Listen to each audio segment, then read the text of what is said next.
They decide to eat healthier because they were told it would help their liver. So they start adding fruits, juices, maybe even natural detox drinks. For a few days, everything feels right. They feel lighter, maybe even a little more energetic. But then something unexpected happens. The reports don't improve the way they expected. Sometimes the liver numbers stay the same, and sometimes they even get worse. And that is where the confusion quietly begins. Was the diet wrong, or was the understanding incomplete? Because what most people call healthy food is not always liver-friendly food, and what feels natural is not always what the liver actually needs to repair itself. This is a confusion doctors see very often. People assume that if a food is healthy for the body, it must automatically be good for the liver. But the liver works differently. It processes everything you eat in a very specific metabolic way. And if that process is disturbed, even good food can become harmful. So the real question is not just what are you eating? The real question is, how is your liver responding to it? And this is exactly where most people go wrong. They focus on eating clean, but not on eating correct. But don't worry, because in this video, I will explain which foods actually help repair fatty liver, which common foods silently worsen it, and how to structure a diet that supports real liver healing. Stay with me, because by the end,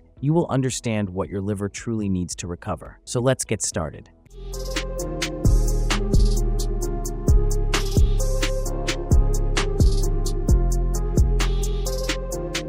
Now let's understand this clearly and scientifically. Here's where most people get it wrong. They think sugar is only harmful if it comes from junk food, but the liver does not see sugar that way. When you consume excess sugar, especially fructose, the liver converts it into fat. This fat starts accumulating inside liver cells, and this is exactly how fatty liver develops. A study published in National Institutes of Health showed that high fructose intake directly increases liver fat accumulation, even in people who are not obese. So this is why controlling sugar, even from healthy sources like juices, becomes essential. Now this brings us to the first important food: green leafy vegetables. These are not just low in calories. They actively help reduce liver fat. Spinach, kale, and similar vegetables contain compounds that improve insulin sensitivity. And when insulin works properly, the liver stops storing excess fat. This is why vegetables for liver health are not optional. They are foundational. Now, this is something many people don't expect. Protein plays a direct role in liver repair. Most people focus only on reducing fat, but forget that the liver also needs rebuilding. Lean protein sources like eggs, fish, and legumes provide amino acids. These amino acids help regenerate liver cells. Clinical observations reported in journals like British Medical Journal have shown that adequate protein intake supports liver function recovery in metabolic conditions. But here is the mistake. If protein comes with excess saturated fat, like processed meats, it can worsen inflammation. So the goal is not just protein, but clean protein. Now, this is the part that surprises most people. Healthy fats can actually help your liver. Yes, fats, nuts, and fatty fish contain omega-3 fatty acids. These reduce inflammation inside the liver. A controlled study published in The Lancet highlighted that anti-inflammatory diets significantly improve liver fat levels over time. So the real goal is not to eliminate fat completely. The real goal is to replace harmful fats with protective fats. So far, we have seen that fatty liver is not just about eating less. It is about eating correctly. Now let me briefly correct a common misunderstanding. Many people believe detox drinks can clean the liver quickly, but the liver does not need detox drinks. It needs reduced stress and proper nutrients. Overloading the liver with juices or supplements can sometimes increase metabolic burden instead of reducing it. Let me be clear, you don't need extreme solutions. You don't need complicated programs. You need consistency and the right understanding. When you fix your daily diet pattern, your liver starts responding the way it should. Here's what I recommend. Step 1. Reduce added sugar and avoid fruit juices completely. Step 2. Add green vegetables to at least 2 meals daily. Step 3. Include clean protein like eggs, fish, or legumes in your diet. Step 4. Replace cooking oils with healthier options like olive oil in moderation. Start small. Stay consistent. Your body adapts over time. Fatty liver is not a permanent condition. With the right food choices, the liver has a strong ability to repair itself. If you learned something new from today's video, please like it, share it with your friends and family, and subscribe to BrightCareHealth for simple, natural, and science-based ways to stay healthy and live better. Start today.